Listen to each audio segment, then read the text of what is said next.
No. Good evening, good afternoon, and good morning, because somewhere around the world, that's what time it is. I told you we was gonna get into this series, but I do want to have a quick moment and just to tell you that shout out to Jiu-Jitsu Watch, because the judge in this case granted them time to for basically a discovery. So basically, they're gonna. This is just okay. Listen, the judge says that the court was misled by the Department of Justice and the State Department on the Clinton email scandal. So this is just about to heat up. It's a little outside the subject. I could save this for tomorrow morning, but you know what? I'll say this for tomorrow. I'll get into it tomorrow.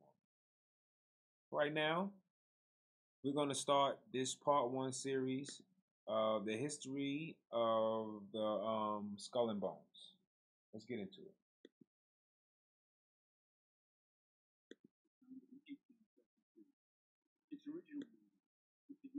Oh wait, you know what? I'm bugging people. Doing a lot, like moving fast. Before we get into that, let's get into this.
Please do remember that the New Right Party channel and the New Red Party show is sponsored by patriots like you.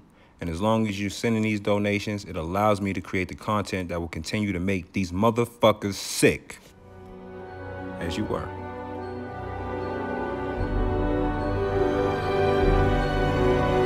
He's on fire!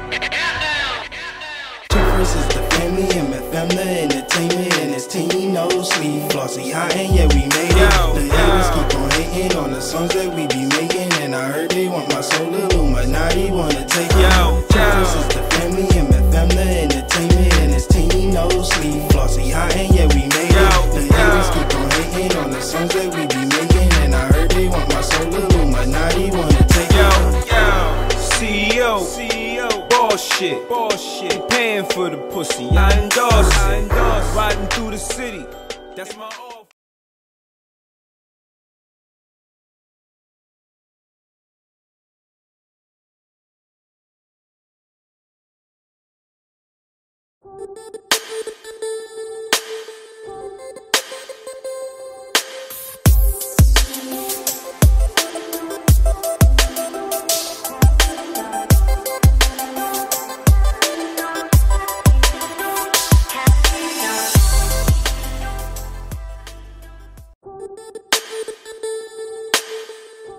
Okay, people, like I said, we're going to get into this. Let's get into the history of these sick motherfuckers.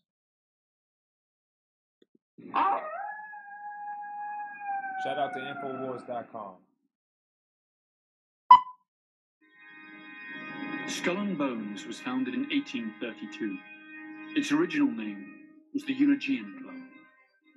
Its creator was a merchant named William Huntington Russell, owner of Russell and Company, a transport company which was rumored to smuggle opium into China during the Opium Wars. The name Skull and Bones probably comes from a curious tradition. During their meetings in the campus chapel at Yale, the society used to hang a skull and two crossed shin bones upon the door as a warning that they should not be disturbed. The society was also known as the Order of Death, Corporation Star, or simply the Order. The tomb has a dark, labyrinth-like layout that spans 3 floors and an attic. It comprises a number of halls and secret cabinets, chambers with mannequins in full armor, candlesticks, old photos, flags and manuscripts, and a sinister collection of bones, supposedly belonging to historical figures, including the skulls of Mexican revolutionary Pancho Villa and the Indian chief Geronimo, and even that of Panamanian dictator General Omar Torrijos. In the keep of the labyrinth, there is a vault with the enigmatic number 322 on the door. Inside, there are just 2 chairs and a table. This was where the candidates are said to meet Madame, a skeleton that is supposed to be that of Madame Pompadour. Critics of Skull and Bones insist that the society is not originally American, but rather an offshoot of some German right-wing order. This could well be true. Its founder, William Russell, did indeed live for some time in Germany before attending to his senior year at Yale. And it was actually on returning to the USA that he established the fraternity. Always according to its critics, the number 322, the order's identifying number, hides a coded message. The 32 represents the year of its foundation, 1832. And the additional 2 stands for the fact that it's the second chapter within an international order. Alexandra Robbins, a Yale graduate and author of a book on the subject, stated that the society owns a valuable collection of Nazi objects and memorabilia, and eats its dinners off Hitler's private silver service. A large part of their liturgy is written in German. Who was the fool? Who was the wise man, beggar or king? Whether poor or rich, all's the same in death. She was part of a team that successfully recorded part of the initiation ceremony that takes place in the tomb's courtyard. And what did you hear? What was it you know? You managed to get this unique it was disgusting. It was gross. I mean, they were pretending to murder people. What was the tone of it, though? Was it jokey? Or was it quite... No, it wasn't jokey at all. It was sick. It's not the only way I can describe it. It was sick.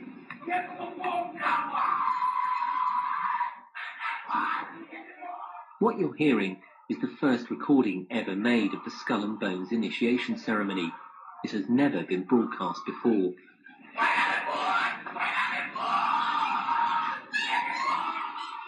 15 new members of the club are being introduced into the macabre rituals of Skull and Bones by the senior students who are about to graduate. The club has what some might see as a strange fascination with death, skulls and bones. There's the chants too, difficult to hear first of all, but including the devil equals death and death equals death. In 1930, Prescott Sheldon Bush, father of President George H. and grandfather of President George W. Here's where it starts to get interesting. A member of the Skull and Bones class of 1917, and president of the Union Banking Corporation, engaged in a number of profitable business deals with Fritz Thyssen, the German steel tycoon who supplied Hitler's war machine.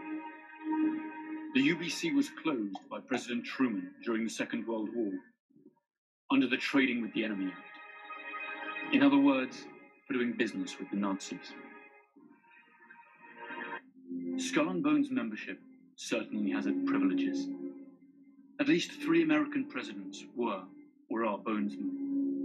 George W. Bush, his father George H. Bush, and William Taft. The proposition that this small club of the well-to-do pulls the strings of American power, and through it those of the whole world, by placing its associates in key power positions, is supported by substantial evidence. The elections of 2004 saw the almost impossible come true. both the Republican candidate George W. Bush and his Democrat rival John F. Kerry were members of Skull and Bones.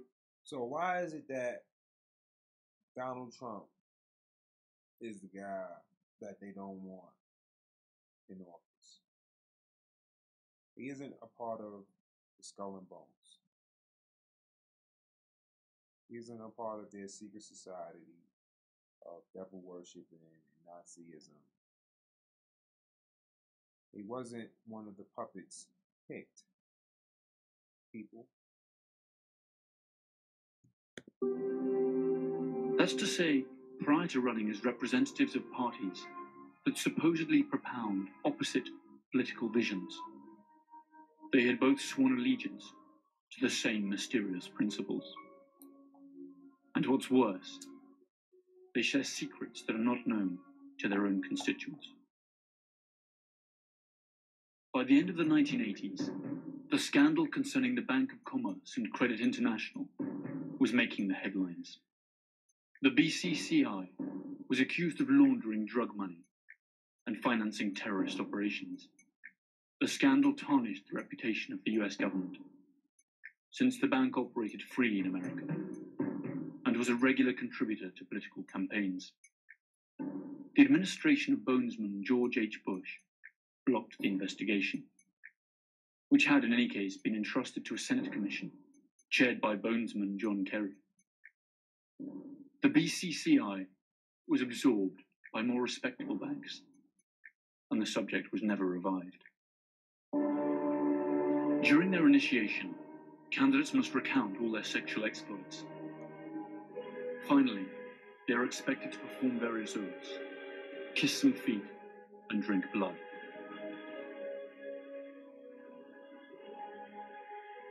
They then have to lie naked in a coffin, and, after masturbating in full view of the others, swear to never reveal their membership in the order. The candidates are then introduced to their future companions, who wear masks for the occasion. Uncle Toby, the Knights, the Small Devil, Don Quixote, and the Pope.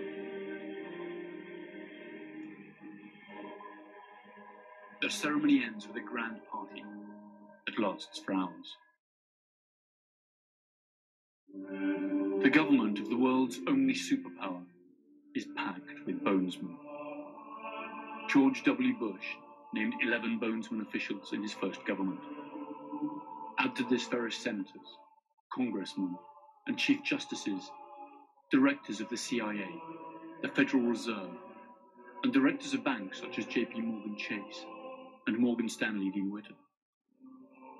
The American media is little different. Among others, Time and Newsweek magazines, in theory competitors, were both founded by Bonesmen. So why is it that Time and Newsweek both attacked Donald Trump?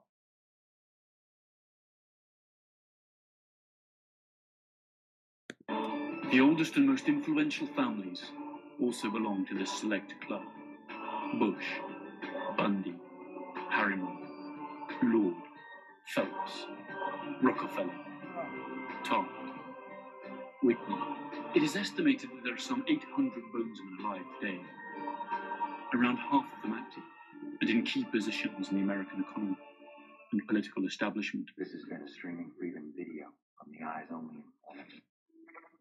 Skull and Bones, the order at Yale, 15 of them selected out of every junior class.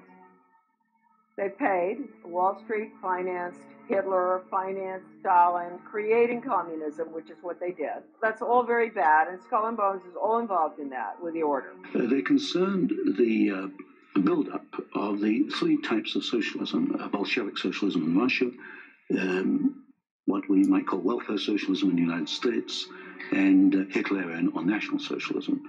And each book examines the financing and the contributions made by Wall Street, by international bankers, to the development of that specific form of socialism.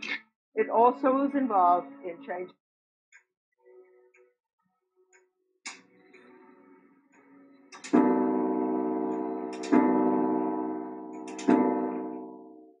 my father and grandfather were members of the order. Skull and Bones was put together by William Russell in 1830, secret society at Yale University. And the connections with Germany are pretty extensive.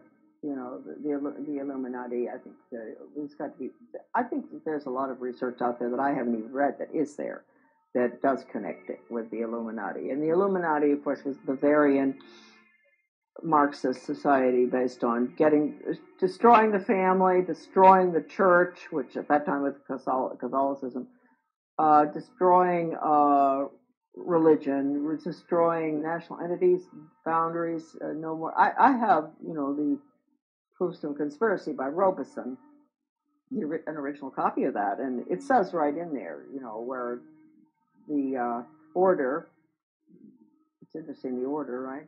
The goal was to, just as I said, down with the family, down with the royalty. At that time, governments were royalty, and they were religious. That was Western European, right? Down with nationalism, get rid of countries, drop borders. I mean, and people think that that's new. Do you know how old this is? The Illuminati order, this is Skull and Bones, see? The Illuminati order documents show that Raphael in the Illuminati is identified as the same Professor Karl Casimir Wundt. It's fascinating. Kirchenrat Karl Casimir Wundt, the one we're talking about, was professor at Heidelberg University in the history and geography of Baden, his town, and pastor of the church at Weiblingen, a small neighborhood town. So Wundt was connected with the Illuminati, his grandfather.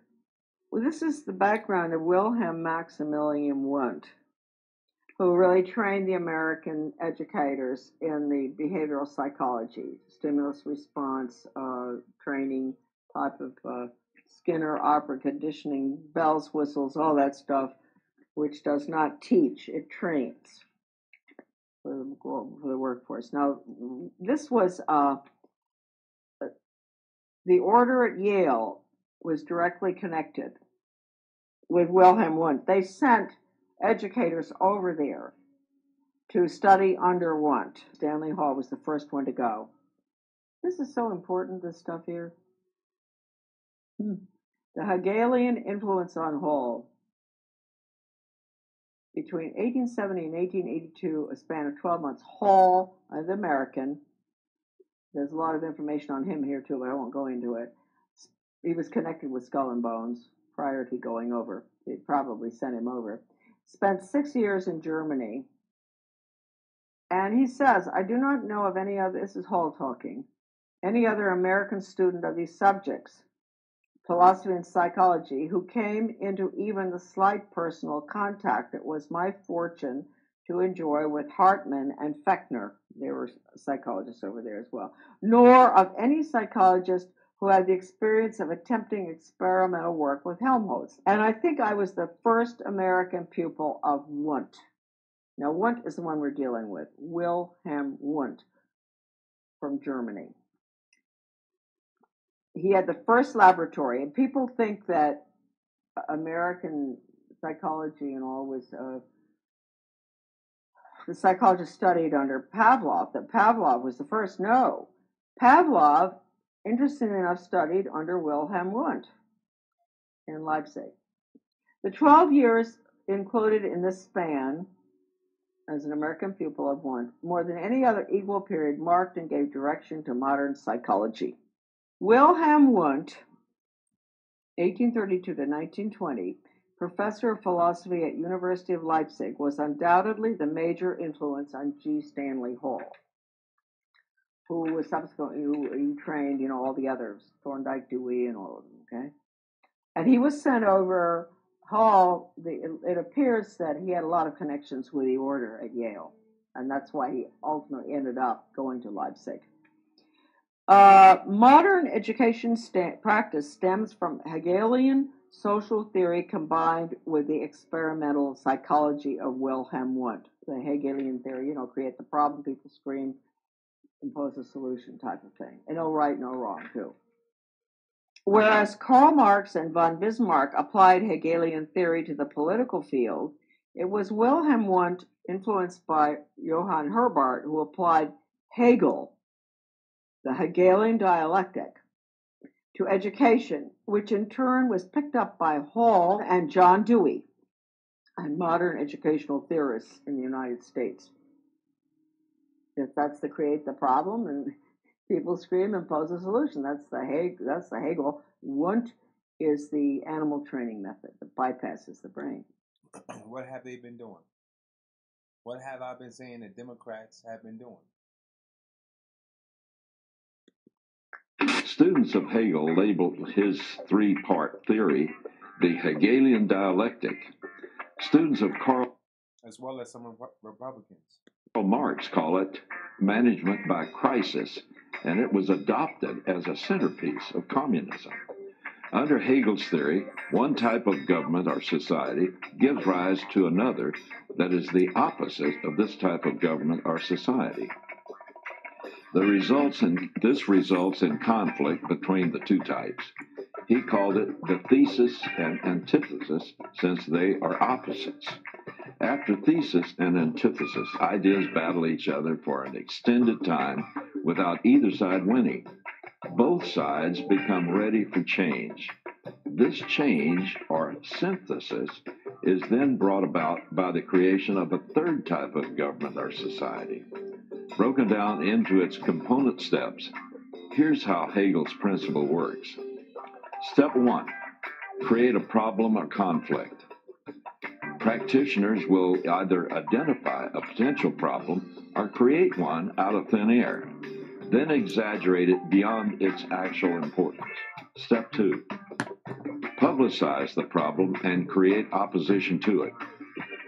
The left in America has a tailor-made apparatus for publicizing the problem and creating opposition among the population, the mainstream media. By constantly covering the problem, the media makes the conflict a foregone conclusion. Step 3, offer a solution. Of course, in today's America, with its soundbite mentality, the simpler the solution, the better. And there's no need for it to be logical. The best ones are those that appeal to the emotions and make the public feel that something really good is being done for them, when in reality, something really bad is being done to them, especially when it's a solution no one knew he needed before the conditioning process of the step 2. It's like we've entered a surreal world. In reality, there was little resistance. Only 5 were killed. But the film account of a mass storming helped establish a central myth for the revolution, a heroic story of how the workers seized power.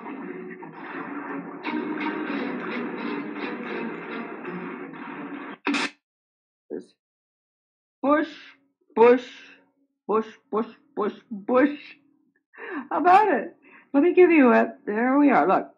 Bush, 1948. George Herbert Walker. Well, we're all going to, my representative to the UN, chairman of the Republic. This is a good one. George Herbert Walker. Born in, he must have graduated in 1948, right?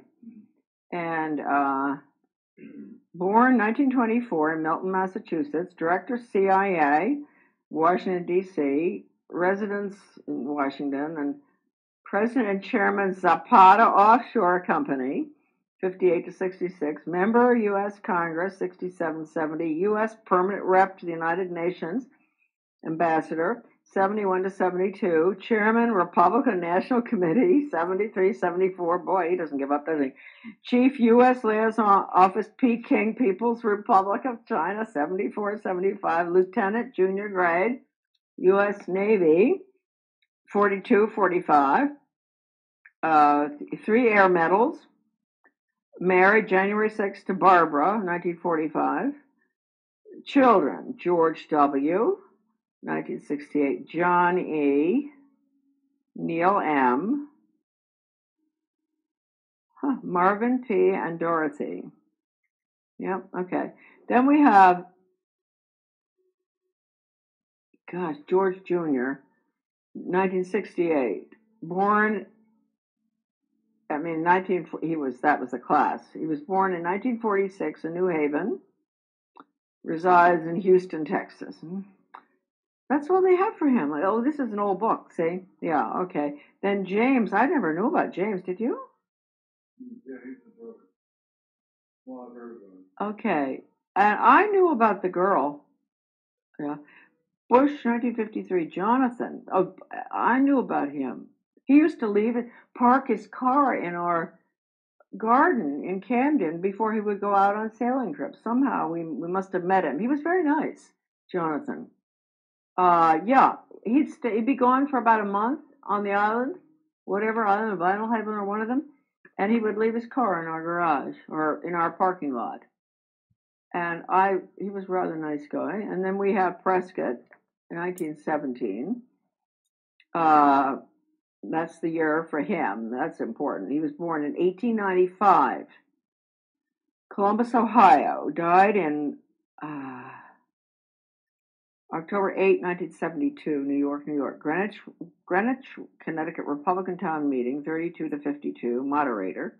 Yale Corporation, 44 to 58. U.S. Senator from Connecticut, 52 to 63. That was a long time. Formerly partner Brown Brothers Harriman, see, you got all that. And in August 6, 1921, Dorothy Walker married Dorothy Walker, and their children were George, Jonathan, William, and Nancy. Okay, that's that. That's the Bushes. We could go through a lot of people. You know what's interesting? Let's just take a look here. We're AB. You want to take a look at Buckley, huh? The great leader of the conservative movement, huh? Buckley. William Frank. He graduated in 1950. This is the guy that was put up there as a good, a friend of the socialist economists. What's his name? The really socialist economist? I can't remember his name. They were always such good friends. I always wondered how that could be. No, I can't remember right now, but he's very well known. Anyway, Buckley.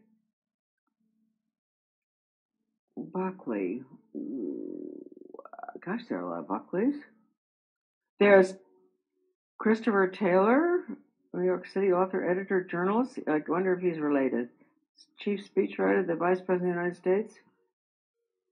Buckley Fergus Reed, writing, Paris, France. Novelist and lecturer. They're all in media, right? It could well be they're related, huh? Then we have James, he was Bill Buckley's brother. A pretty good guy, I believe. He was president of Radio Free Europe, Radio Liberty in Munich, West Germany. What a joke those places were. They let the poor Hungarians. We let Hungary go right down the tube. We did all the broadcasting to get them to revolt with Radio Free Europe, and then they revolted, and then the Soviets struck in 1956, I guess. And the Hungarian Revolution. Horrible. So that's what Radio Free Europe did. Well, it must have done some good things. Okay. He was U.S. Senator from New York. In the Navy, married. He was U.S. Senator from New York for a very short time, and I wondered why. He went in and he never ran again. This is his brother. Okay, now, here we got William Frank Buckley. Born in 1925. President National Review. He was associate editor of American Mercury, which you see, so he was really, that was very good. That was a really true blue, wonderful conservative magazine that he was editor of. That's rather interesting. He went in there early to, do damage everywhere, I guess.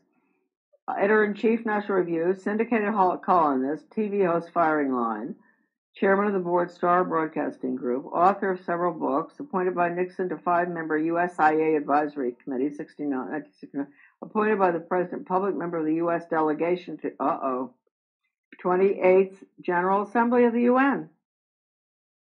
Host of PBS Great Performances, Brideshead Revisited. Second Lieutenant, U.S. Infantry. Well, that must have been tough. I don't know, when was that? 44 to 46. right at the, that's the nasty end of the war. Married to Patricia Taylor. Okay. Bundy. No. He certainly was. With Ward, what's his name, and all of them. Maybe they don't put that in.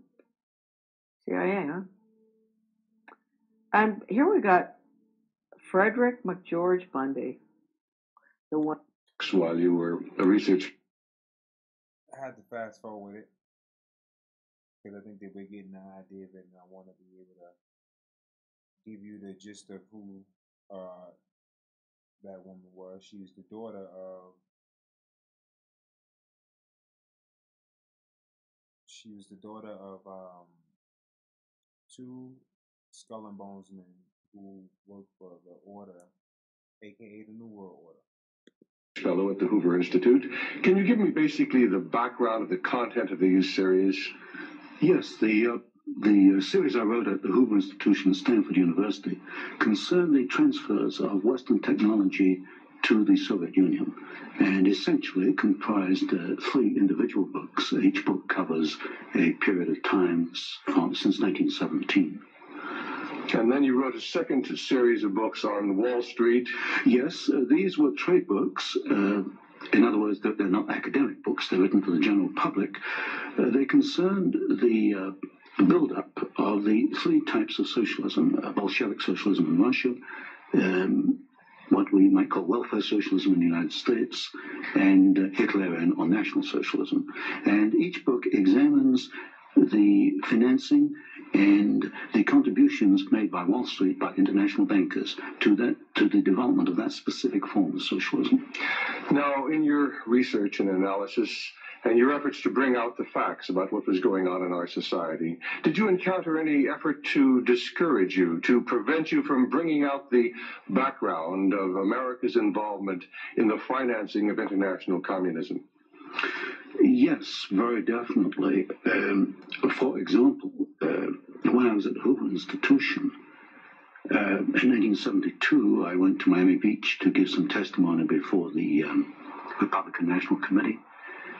And although a congressman had hand-delivered to the wire services this testimony, which was later printed, the wire services refused to transmit it to the newspapers. Then when I got back to the Hoover Institution in California, I was called into the office of the director, and I was told in no uncertain terms not to make any more speeches like that, and that this information should not be made public. This was the information that we were giving the Soviet Union the technology to develop its war potential? Oh, yes. At that time, we were in Vietnam, and as you know, the Soviets were supplying the North Vietnamese. This was 1972? 1972, yes. And, for example, I knew that the Gorky plant, which was built by the Ford Motor Company, but the Gorky plant in Russia produces the Gaz, a series of vehicles. The Gaz vehicles had been seen on the Ho Chi Minh Trail. We were supplying equipment to the Gorky plant in the middle of the Vietnamese War, and these trucks were being used to carry ammunition supplies, which were killing Americans. I thought this was morally wrong, and I said so at Miami Beach and at the Hoover Institution. And it was this type of information that was suppressed. And so what eventually happened as far as your activities at the Hoover Institution were concerned? Well, I didn't pay much heed to the warnings. I published a book called National Suicide in the following year, which summarized our assistance to the Soviets, our military assistance to the Soviets. The claims continue to do by selling the Soviets 20% of our uranium during Barack Obama's administration.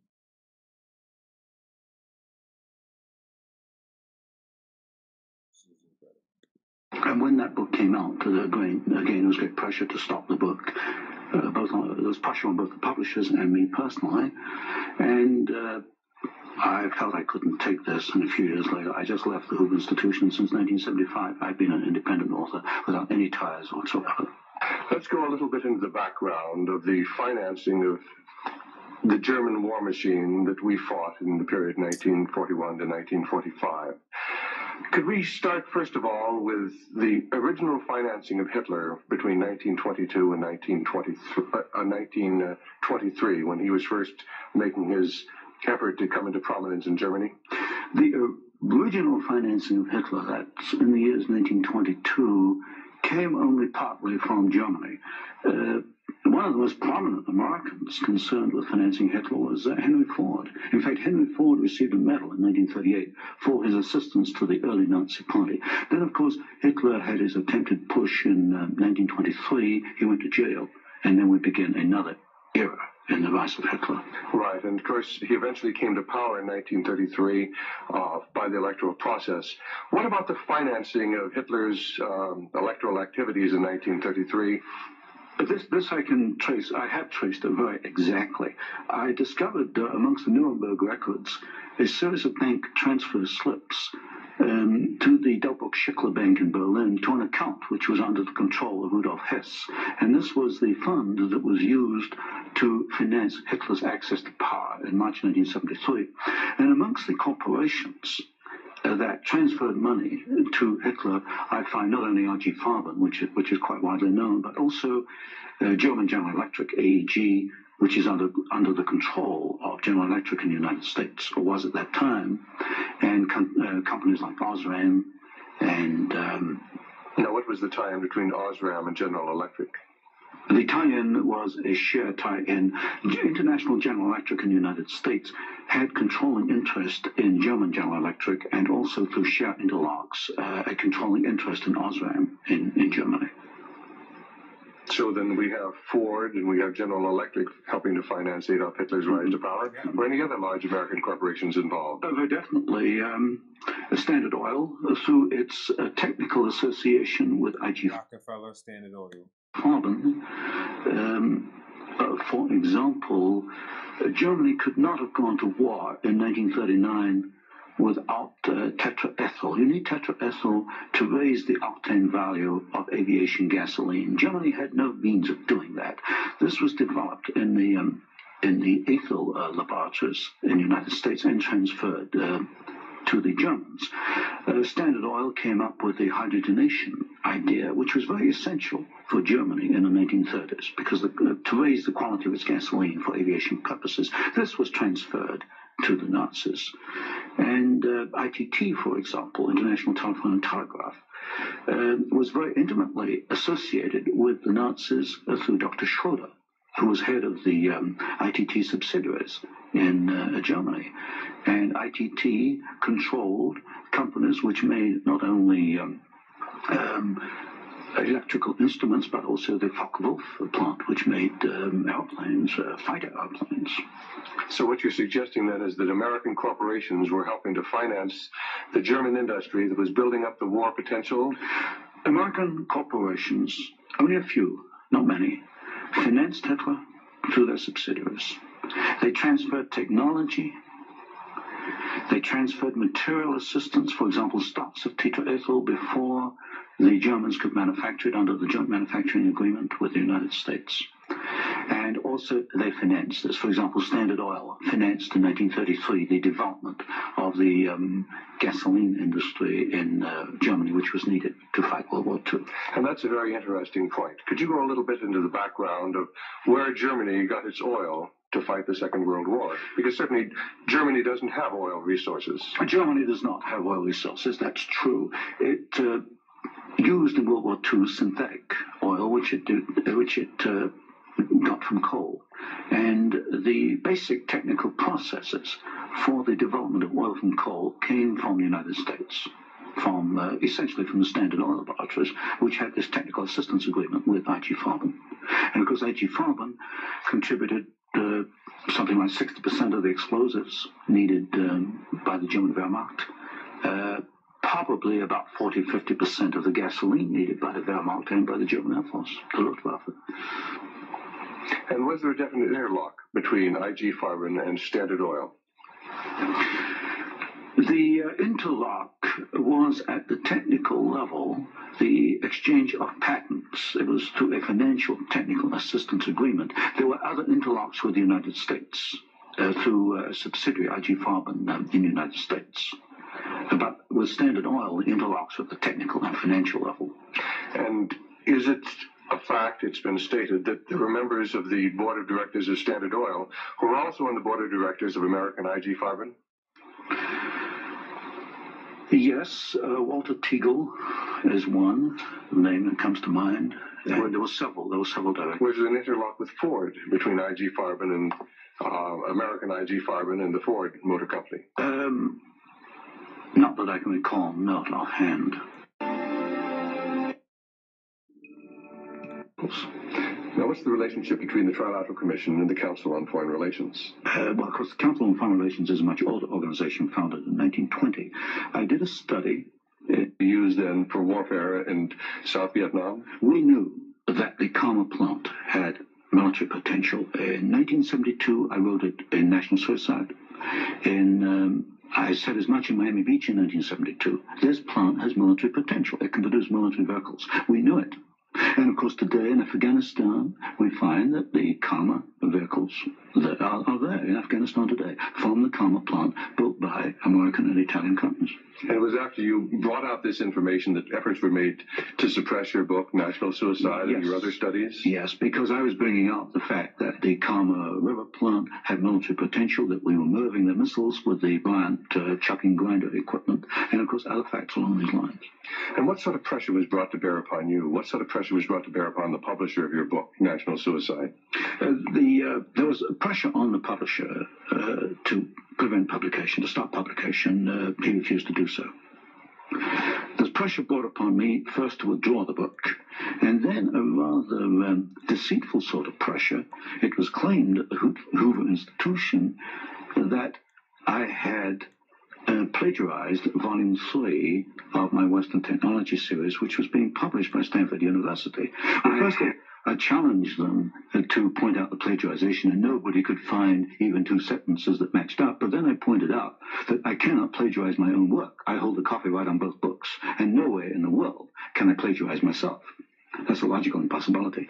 And then gradually it built up over the following years that my research was perhaps going a little out of what was perhaps required or welcome would be a better word, and it should be confined within more narrow boundaries. And at that point in 1975, I left the Hoover Institution, and since then I've become an independent author, and I can publish what I want to publish. Do you know of any other instances where efforts were made to suppress publication of books through the Hoover Institute? I know one example, one I was personally aware of, and that was Julius Epstein's book on Operation Cube Hall, which is a very important book on the treatment of Russian prisoners of war in Germany after World War II. This book was in manuscript for several years, and he was not allowed to publish it.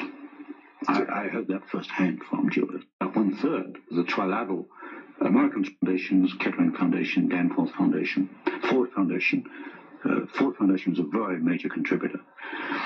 And the stated objective is to encourage discussion amongst what they call the trilateral regions. I should point out that of the 300 members, 1/3 come from the United States, 1/3 from Japan, and 1/3 from Europe. But in effect, I find that the actions of the Trilateral Commission are very much self-interested on the part of the international banking community in New York.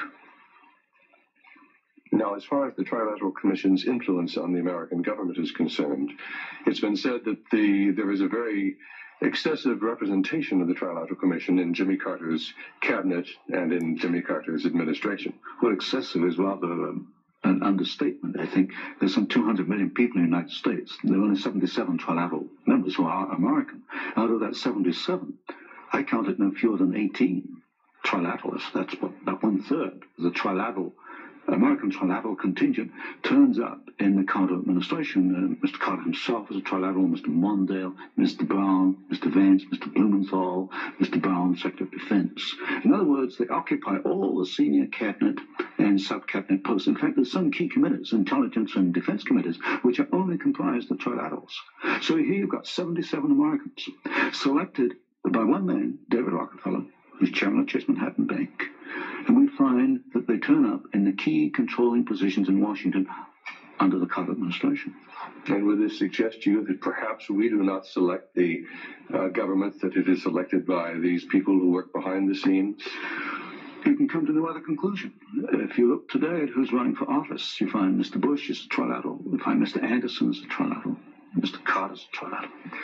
We find articles appearing in Newsweek magazine, Time magazine, U.S. News and World Report, many of the major media telling us there's really nothing to be concerned about from the Trilateral Commission. Is there any interlock between the Trilateral Commission and the major media in the United States? Yes, there is an interlock, particularly in the news media. For example, the Chicago Sun-Times, the executive editor there, James Hoagie, is a trilateral. You'll find Saul Leinowitz is a director of Time magazine. And I think, yes, Henry Schacht is a director of CBS. So there very definitely is an interlock between the trilaterals and the media. And perhaps this is the reason, then, that they rather play down the influence of the Trilateral Commission on contemporary American government. Yes, I had a computer survey made of all articles that have been printed on the Trilateral Commission since 1973. I could find worldwide only 73 articles. Now, what's the relationship between the Trilateral Commission and the Council on Foreign Relations? Well, of course, the Council on Foreign Relations is a much older organization founded in 1920. I did a study in which I compared trilaterals with or without membership in the CFR, Council on Foreign Relations. I find there's something over 50% overlap.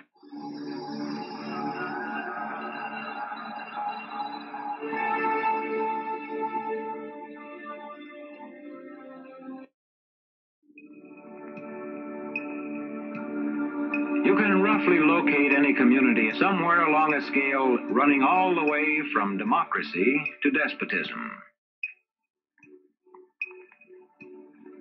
This man makes it his job to study these things. Well, for one thing, avoid the comfortable idea that the mere form of government can of itself safeguard a nation against despotism. For big business, despotism was often a useful tool for securing foreign markets and pursuing profits. One of the U.S. Marine Corps' most highly decorated generals, Smedley Darlington Butler, by his own account, helped pacify Mexico for American oil companies, Haiti and Cuba for National City Bank, Nicaragua for the Brown Brothers Brokerage, the Dominican Republic for sugar interests, Honduras for U.S. fruit companies, and China for Standard Oil.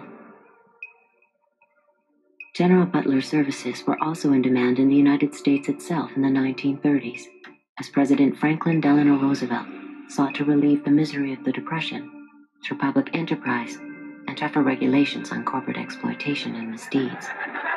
More power to you, President Roosevelt.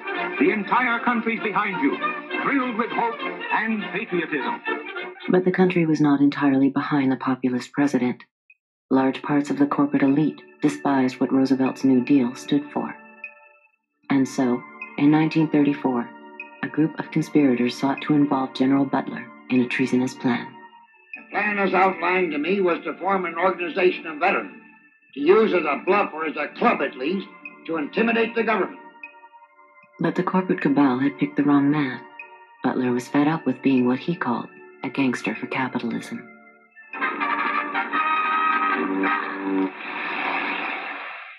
I appeared before the Congressional Committee, the highest representation of the American people, under subpoena to tell what I knew of activities, which I believe might lead to an attempt to set up a fascist dictatorship.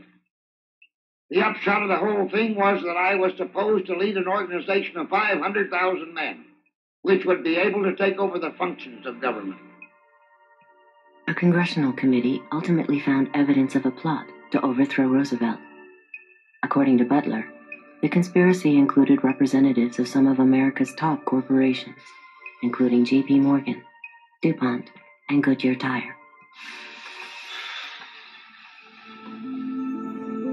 As today's chairman of Goodyear Tire knows, for corporations to dominate government, a coup is no longer necessary. Corporations have gone global. And by going global, the governments have lost some control over corporations. Regardless of whether the corporation can be trusted or cannot be trusted, governments today do not have over the corporations the power that they had and the leverage that they had 50 or 60 years ago. And that's a major change. So governments have become powerless compared to where they were before. Capitalism today commands the towering heights. and has displaced politics and politicians as the new high priests and reigning oligarchs of our system. So capitalism and its principal protagonists and players, corporate CEOs, have been accorded unusual power and access. This is not to deny the significance of government and politicians, but these are the new high priests.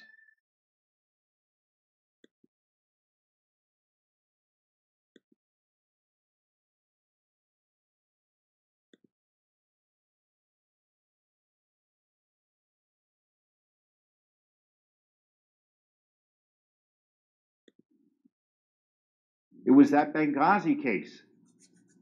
We asked for documents about the talking points because we had already uncovered that the Clinton White House or the Obama White House had come up with the fraudulent talking points about Benghazi, but there were no Clinton emails. So we asked again, where are the Clinton emails? And finally, it's exposed, thanks to the pressure from our litigation, that there were all these emails on her Clinton server, on her private server, unsecured, that the State Department knew she was doing, but not one FOIA was adequately responded to, not one congressional subpoena. And we were lied to, the courts were lied to, but we broke it open. And that's what we were in court this morning about, because when you thwart FOIA, when you thwart the law, when you mislead courts, the courts don't like it.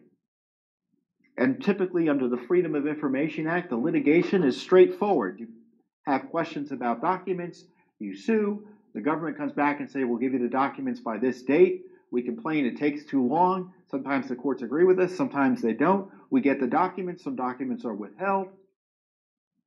We fight about that a little bit, but typically it's a paper battle. There are court hearings where we have to appear, our lawyers do, and argue our case. But it's not that common for government officials to have to come in and testify. And that's what's at issue here. We've already had testimony in one of our cases where Cheryl Mills testified. Hillary Clinton was put under oath, at least through written interrogatories. We couldn't ask her the questions in person. We had to propound the questions, send her questions that were written, and she responded under oath. And we're still fighting with her about whether she's going to answer some more questions, because she refused to answer some of them. But separately, in this Benghazi case I told you about that broke open the Clinton email scandal. So make a long story short, the Judicial Watch got a judge to give them the discovery in this case. It was that Benghazi case. We asked for documents about the talking points because we had already uncovered that the Clinton... We will get back tomorrow night to get more in depth where I can actually talk to you now about Bones and Skulls and talk to you more about who else is involved in it, who else are brothers under the skin. I wanted to play this first video though to give you a history of it, and then also post a link in the description, which I did. Tomorrow morning, we'll get back to the news. You can catch me tomorrow morning. We'll have it full of energy. Long day for me. I want to thank everybody for tuning in. Tomorrow night, I'll be able to actually break this shit down to you in common sense. Stay safe, stay healthy, stay American. And fuck the other side, bitch. We don't care.